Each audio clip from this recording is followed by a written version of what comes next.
Shalom, selamat malam saudara.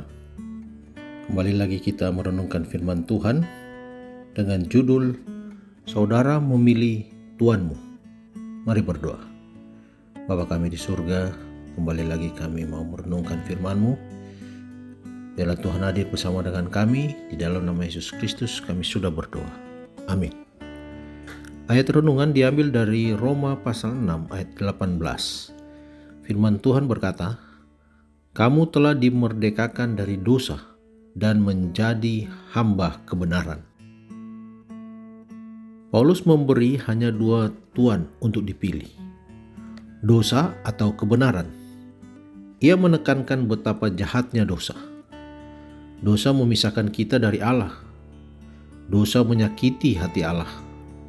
Dosa menanamkan rasa berdosa di dalam diri kita dan tidak dapat melepaskan diri.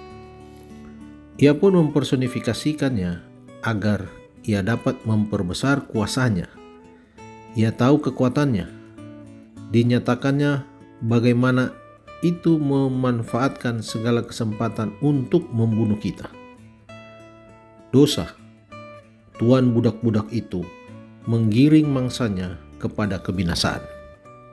Akan tetapi, ketika Allah membenarkan seorang berdosa, keadaan berubah. Sekarang ia boleh memilih. Kekejaman dosa itu telah dihancurkan di salib itu. Orang berdosa itu telah mati kepada dosa di dalam Kristus.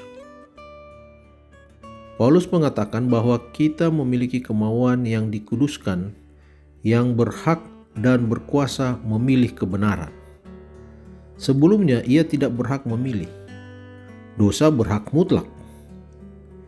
Kini Kristus melepaskan kita dari kuasa dosa agar kita boleh memilih untuk hidup bagi Allah. Kebebasan memilih itu belum cukup. Allah menggunakan kita sebagai alatnya.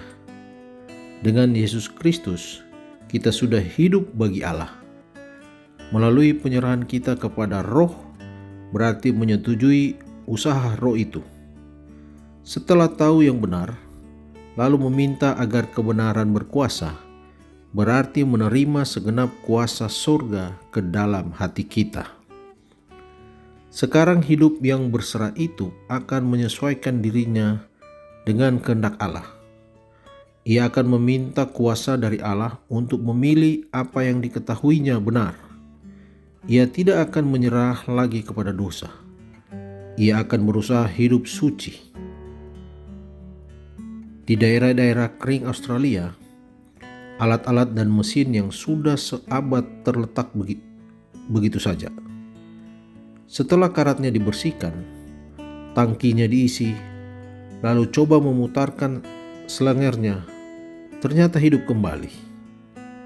Paling tidak kelihatan berjalan baik. Akan tetapi benda-benda itu telah menjadi tua. Sekalipun setelah berabad-abad barulah berkarat. Namun ia tidak akan hidup baik lagi. Dosa telah menghabiskan semangat bajanya. Karat kebiasaan merusak moralnya. Hidup itu kadang-kadang kelihatannya dapat dilalui. Padahal itu hanya bayang-bayang dari maksud penciptanya saja. Dalam Yesus, orang yang mati dalam dosa hidup kembali. Jalan raya kebenaran terbuka lebar untuk dilaluinya. Roh itu memberi kekuatan menuju surga, sambil membawa karunia hidup kekal yang telah diberikan Allah kepada kita di dalam diri Yesus Kristus. Serahkanlah dirimu kepada Kristus tanpa bertanya-tanya. Hanya Dia yang oleh kuasa kasih-Nya dapat menebusmu dari kebinasaan. Dikutip dari buku Testimonies for the Church jilid 2 halaman 565. Mari berdoa. Bapa kami di surga, terima kasih kami boleh merenungkan lagi firman-Mu malam ini. Memberikan kekuatan kepada kami untuk tetap memilih Engkau sebagai Allah kami. Tuntunlah kami Tuhan dengan kuasa Roh Kudus, agar kami tetap bertahan pada jalan yang benar. Terima kasih Tuhan, di dalam nama Yesus Kristus kami sudah berdoa. Amin.